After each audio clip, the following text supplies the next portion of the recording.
আসসালামু আলাইকুম। আশা করি সবাই ভালো আছেন। শিশুরা যখন একটি বিদেশি ভাষার সংস্পর্শে আসে, তখন তারা খুব স্বাভাবিকভাবেই তা শিখতে পারে। তারা তাদের মাতৃভাষার পাশাপাশি সেই ভাষা খুব সহজেই শিখে নেয়। এ সময় তাদের কাছে এটা শেখা খুব কঠিন কোনো বিষয় বলে মনে হয় না। হোক সেটা ইংরেজি বা অন্য যেকোনো ভাষা। আমরা দেখেছি শিশুদের যদি আমরা শব্দ, বাক্য, ছড়া শেখাই, তবে সে ছড়াটি তারা বারবার পুনরাবৃত্তি করতে পারে। ছোট ছোট শব্দ বা বাক্য ব্যবহার করতে পারে, শব্দভাণ্ডার সমৃদ্ধ করতে পারে এবং অভিব্যক্তি প্রকাশও করতে পারে, যা ধীরে ধীরে উন্নত থেকে উন্নতর হয়ে থাকে।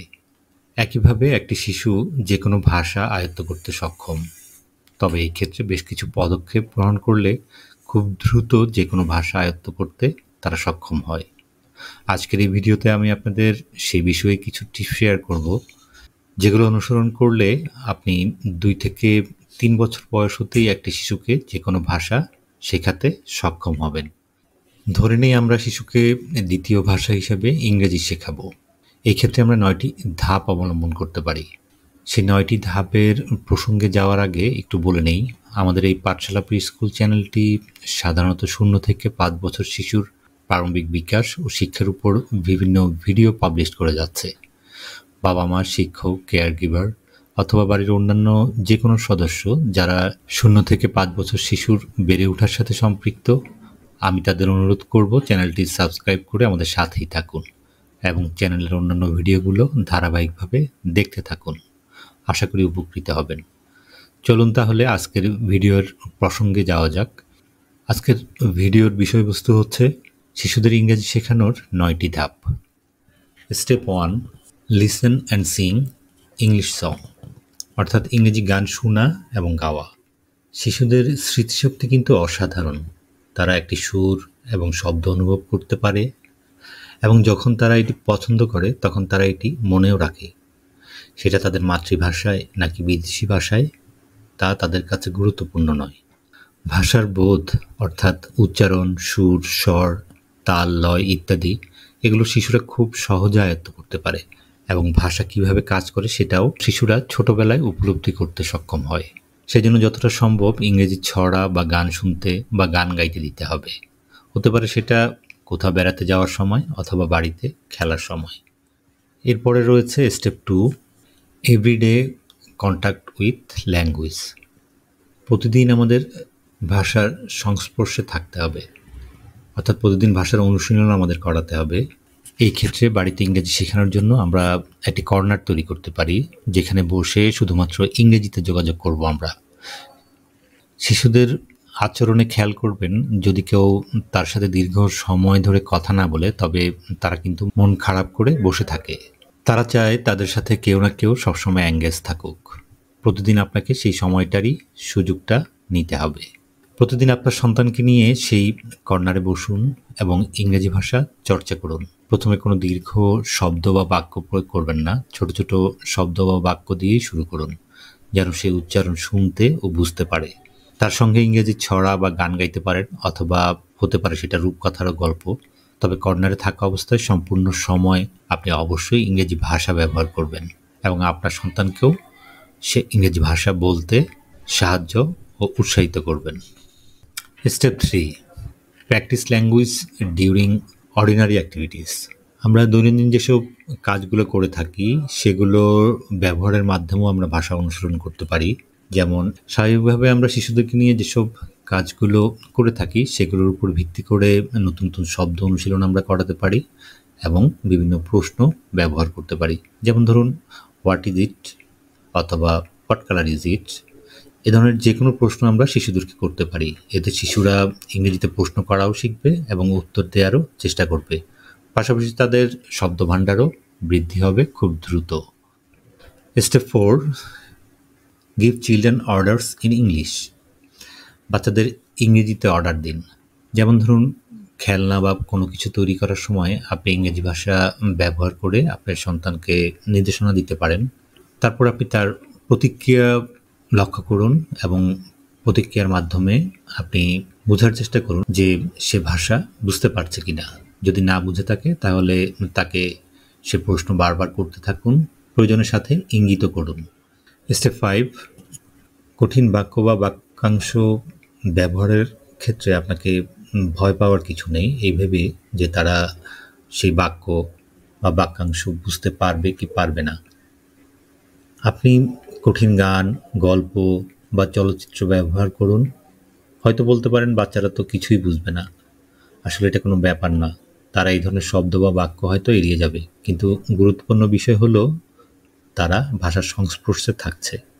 যেমন তারা সংস্পর্শে থাকে তাদের প্রিয় মাতৃভাষার সাথে। দেখবেন ভাষার সংস্পর্শে থেকে সে একসময় হয়তো আপনাকে অবাক করে দিয়েই সে কঠিন শব্দ বা বাক্যগুলো দিয়ে নিজেই কথা বলতে শুরু করেছে। Step 6, practice new language at least a while every day. প্রতিদিন অন্তত কিছুক্ষণের জন্য হলেও কিছু না কিছু নতুন শব্দ বা বাক্য অনুশীলন করুন। আপনার সন্তান যতটুকুই জানে তা ব্যবহার করা কিন্তু প্রয়োজন। এক্ষেত্রে একটা কৌশল আপনি অবলম্বন করতে পারেন। যেমন ধরুন কোনো একটি বিষয় আপনি বুঝতে পারছেন না, আপনার সন্তানের কাছে এমন একটি ভান ধরুন এবং আপনার সন্তানকে বলুন এটি ব্যাখ্যা করে আপনাকে বুঝিয়ে দিতে, এবং তার কাছ থেকে যে আপনি বুঝতে বা শুনতে আগ্রহী সেটাও তার কাছে প্রকাশ করুন।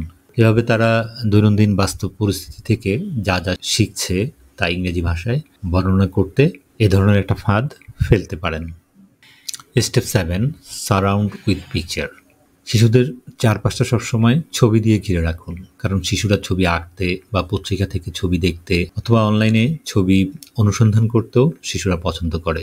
তাই বাড়ির বিভিন্ন স্থানে ছবি ব্যবহার করে তাদেরকে আকৃষ্ট করুন।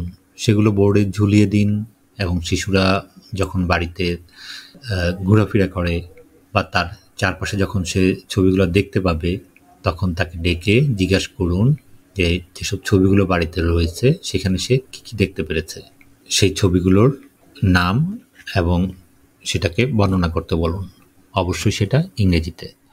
Step 8, play English game. ইংরেজি গেমগুলো খেলুন। বিশেষ করে গেম খেলা কিন্তু ভাষা শেখার একটি অন্যতম মাধ্যম। যেমন ধরুন শব্দ মেলানো, প্রতিটি বর্ণকে আলাদা আলাদা করে কাগজে লিখে সেই বর্ণ দিয়ে শব্দ তৈরি করা যায়, এটা অনেকেরই কিন্তু জানা আছে। ভাষা শেখার ক্ষেত্রে এটা খুব কাজ দেয়। এর মাধ্যমে শব্দ ও বাক্য দুটি কিন্তু অনুশীলন করা যায়।